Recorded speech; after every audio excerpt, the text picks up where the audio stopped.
Është koha që të lidhemi tashmë drejt për drejt me kolegën time të dashur, Teut Mujaj, besoj që Teutën e kemi në linjën tonë direkte. Nëse është duke më dëgju, i themi mirë mëngjesi nga studioja e programit të mëngjesit. Teut, më dëgjon? Po, mirë mëngjesi Brekena, mirë mëngjesi po ashtu edhe për shikuesit i cilët janë duke na ndjekur.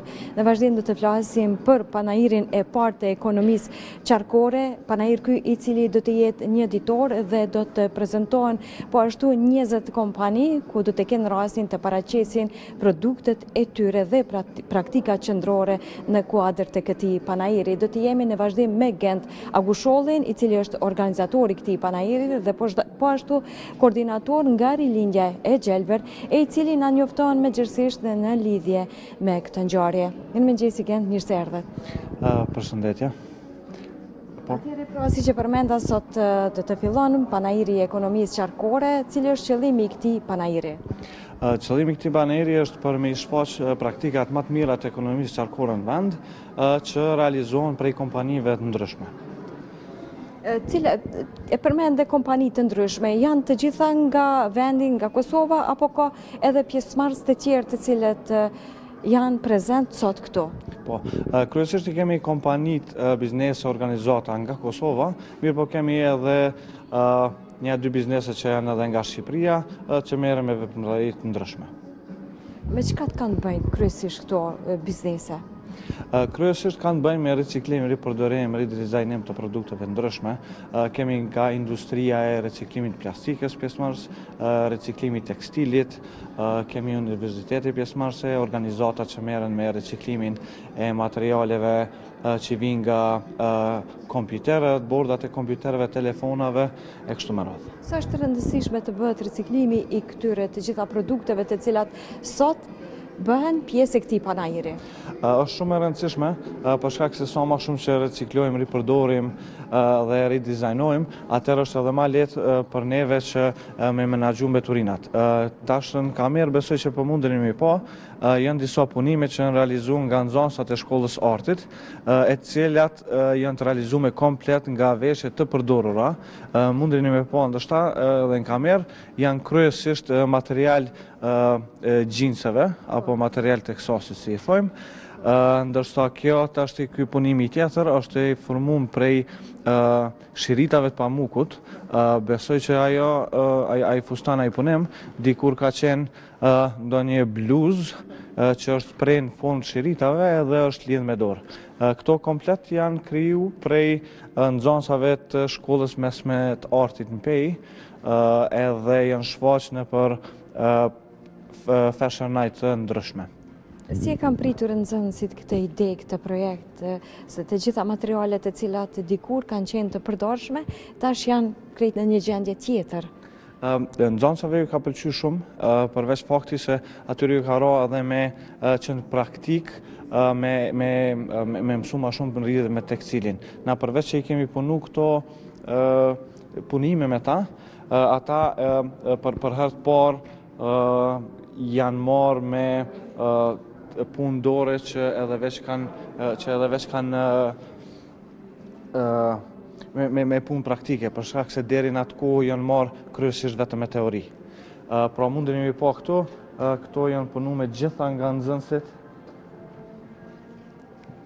edhe ka qenë mundësi e mirë për ta që ndoshta edhe për herë të parë për disa prej tyre me prek për herë të parë maqinën e qepjes, teknikat e qepjes mi realizu edhe mi formu këto veshje. Këto tash mund të përdoren, apo edhe pas këtij ekspozimi, pastaj këto mund të ekspozohen në një dyqan, apo ndoshta edhe dikush që është interesuar dhe mund t'i blej këto? Po, gjithsesi ne kemi dyqanin që quhet Saraç, gjinë në Pej afër shkollës artit, ku mundeni pa këto punime të cilat ndoshta edhe munden mushit. Kishim bisedu ndoshta edhe me nxënësit se sa kanë qef ata që këto punime mushit, po janë domethënë çastshme. Pjesën andej e kemi edhe dyqanin e rrobave të përdorura, ku qytetarët munden marrë dhe mi marrë rrobat e përdorura. Këto i marrim kryesisht prapë prej qytetarëve, cilët i japin si donacion në për kutit që i kemi të vendosura në Prishtinë, në Pejë dhe në Gjakov. Janë ato kutit e verdhura, besoj që qytetarët veç i kanë hasë në pika ndryshme të Prishtinës, mundin mi dhëru, edhe na i marim, i përpunojmë ato cilat janë në rregull teknikisht që munden më shitë edhe më vesh, ato i shesim me një kosto shumë të ullët. Pjesën tjetër, cilat janë dëmtume, ato mundohemi me i rregullu që prap mi shit, edhe pjesa tjetër që është te prisa gjithave ose ndonjë tekstil që nuk mundemi me bo kur gjo prej saj, atër i marim edhe i blujmë. Kjo është edhe procesi i fundit, do më thonë i blujmë këto në grinder, i blujmë gjithë i tekstilin, përzihet, bëhet me një përzgjidhje në gjithësit, edhe formohet kjo në formë tullës. Kjo është edhe etapa e fundit e veprimtarisë tonë. Këto tulla munden më përdor për dekorime ndryshme dhe izolime akustike ose izolime termike. E kanë një bukurit veten që munden më përdorën në lokalet ndryshme, edhe mundem, do të thotë, varësisht prej ngjyrave që trobave që kanë qenë në këtë përzierje, atëherë edhe kjo e merr këtë ngjyrë. Kjo tjetra për shembull ngjyrë hiri, ngjyrë zezë, ngjyrë të bardhë e tjerë. Këto janë prototipe ndryshme që i kemi zhvilluar ndërkohë. Kjo është një prej prototipeve tjera në bashkëpunim me një kompani që bën riciklimin e xhamit. Këto copat e vogla të ngjyrë kaltër mundeni mi pa. Për shkëlqen janë copat xhamave. Kjo gjatë procesit prodhimit, kur presohet, i kemi vendosur disa xhama që e bojnë këta edhe të qëndrueshme ndaj ujit. Domethënë mundet më përdor edhe për përdorim të jashtëm, domethënë. Interesim të përdorin këto? Për momentin jemi në fazën e prototipeve, jemi vetëm të i zhvillu nga dal këto format, për shkak se duhet bëhen shumë teste ndryshme me caktu përzierjen e sasinë e përzierjes ngjitësit me tekstilin, tani si reagon tekstili i pambukut për shembull me tekstilin tjetër. Jemi proces tyre edhe besoj që shumë shpejt kemi edhe me vendos, me vazhdu me prodhim pak më të madh. Do thotë përveç produkteve këto të cilat ne i prezentove, sigurisht që do të marrin pjesë edhe shumë të tjerë të cilët gradualisht ndoshta dhe vinë e i mbushin shtantet me prodhimet e tyre. Në anën tjetër ata kanë 15 minuta kohë para publikut, para vizitorëve, edhe të bëjnë prezentimin e produkteve të tyre. Po, duke fillu sot në ora 10 hapet panajiri për gjithë qytetarët, gjithë janë ftuar me marr pjesë, ndërsa në ora 1 është ceremonia e hapjes me thënë, ku kanë me qenë pjesëmarrës nga ministria, ekspert ndryshëm që kanë me bo prezentime ndryshme e fjalë rasti para publikut që ka me qenë aty.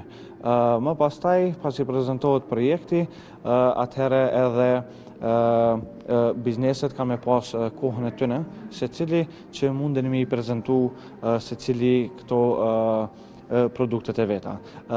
Dua të ceki që ky projekt nuk ishte realizu, po s'kishin qenë fondet e Bashkimit Evropian, edhe me implementu nga ne, dy partner, Redlindja Gjelbër, ishte dhe Zujt Peja, edhe People in Need në Kosovë. Si e kam pritur kompanit pjesëmarrjen në këtë panajër? Kompanit kanë qenë shumë të gatshme me marrë pjesë, ju ka pëlqyer shumë kjo, për shkak se ka ndodhur që në panajire tjera kanë marrë pjesë, po panajire tjera kanë qenë fokusuar ndoshta në gjëra tjera. Tash ky panajër është i vetmi në Kosovë, si thash edhe më herët, që ka të bëjë me ekonominë qarkore, edhe këto biznise munden me promovu veten, po edhe me shkëmby ideja në mes një tjetrit, gjatë takimeve business to business se kanë me qenë këtu brenda në sallë. Dhe besoj që nuk do të jetë i pari ose edhe i fundit, mirë po do të vazhdon rrugtimin edhe me panajire të tjera. Gjithsesi ideja është që me bo këtë panajir të përvetshëm, edhe çdo vit jemi mbledh biznise nga Kosova, rajoni, dhe shpresoj që herave tjera të organizojmë kësi eventi edhe në sallë dhe më të madhe me më shumë biznese pjesëmarrëse edhe me më shumë qytetarë. Panajiri do të jetë i hapur deri në orën 21? Deri në orën 21, po. Pjesëmarrësit mund të kenë qasje, mund të jenë pjesë e këtij panajiri dhe të shohin produkte të cilat mund të ekspozohen ndërkohë? Gjithsesi, pjesëmarrja është pa pagesë gjatë gjithë kohës së panairit.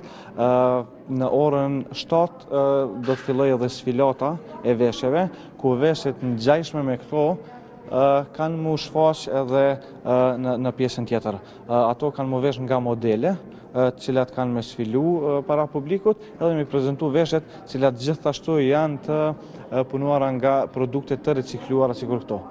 Këto që i pa më herët, kënë koleksioni i parë dhe i dyti i prodhuar prej shkollës artit, sot ka më shfaq për herë të parë dhe koleksioni i tretë. Faleminderit Gent, atëherë ne po vazhdojmë edhe të një vajzë atje ku është duke u marrë pak a shumë edhe me prodhimin e kurseteve të cilat na tregon më shumë në lidhje me punimin e tyre. Mirëmëngjesi. Përshëndetje. Përshëndetje. Atëherë bën më prezantu. Sara Gjiloni, jam dizajnere, jam studente, tash në vitin e dytë edhe sot jam marrë në këtë panair për mi shfaq kursetat e silikonit. Mundesh na tregu si bëhet punimi i këtyre kursetave? Punimi i këtyre kursetave është shumë delikat, lyp shumë për kushtem, është një proces që dën vëmendje, materialet janë të nxehta gjatë procesit të punës dhe pastaj ngrihet dhe vjen në këtë gjendje që tashmë po e shohim. Është e vështirë procesi punës, do thotë deri në finalizimin e një kurseti? Po, është i vështirë për shkak se momentin që ngrihet produkti atëherë është shumë vështirë me ndërhy pastaj diçka me ndonjë gabim që ka mujt me ndodhur gjatë procesit. Kështu që duhet me përfundu gjatë kohës, duhet me përfundu sa ma shpejt edhe më mundu mos me lënë shumë gabimet ndoja se nuk përmisohen. Si ka ardhur deri te ideja për formimin e këtyre kurseteve, veshje të cilat mund të hyjnë në punë të gjitha vajzave apo grave të cilat kanë dëshirë të kenë? Ideja ka ardhur qysh me pru diçka sa ma unike, sa ma të veçantë. Unë jam brand qysh prej vitit 2019 edhe mundona çdo herë me pru diçka risi, kështu që edhe për këto kurseta mas pari jam bazu prej vetës, që kom dash me vesh diçka ma të veçantë dhe pastaj e kom pru si koleksion. Kanë interesim me i ble këto? Po, une jam çudit, kur e kom pru koleksionin, kom mendu që ka me pas shumë pak interesim, po ju ka pëlqy se njerëzve ju ka mungu diçka e re, me pa diçka kreative, edhe u kon diçka që e kanë mirë prit. Është e vështirë me i mbajt këto? Jo, nuk është as pak e vështirë, janë dizajnuar ekstra për mu përshtat mirë me trupin e njereut. Si e keni pritur pjesëmarrjen në këtë panair? E kam prit shumë mirë, tu e di që unë gjithmonë i kom dhënë shumë rëndësi kontributit për ndotjen, mos mundot ambiente, gjithmonë produktet e mia jo mundu me pas edhe qatë plus, tu e di që moda e ndot shumë ambientin, kështu që e kom prit shumë mirë edhe jom kon shumë e gëzume me ardhe dhe mi shfaq produktet e mia në këtë panair. Atëherë faleminderit për teje, suksesa. Faleminderit juve. Brikena, pra ndoqet bisedën sa i përket panairit një ditor, panair ky i cili sjell produkte të ndryshme të 20 kompanive e i cili do të hapet pas pak e do të qëndron deri në orën 21.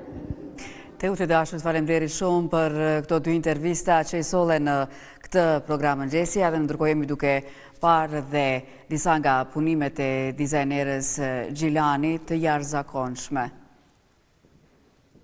Dhe këtu po e përbyllim ja dhe një pamje tjetër, diçka që nuk e kam parë më herët. Ja se çfarë din të krijojnë dhe talentet e rinj të dashur miq.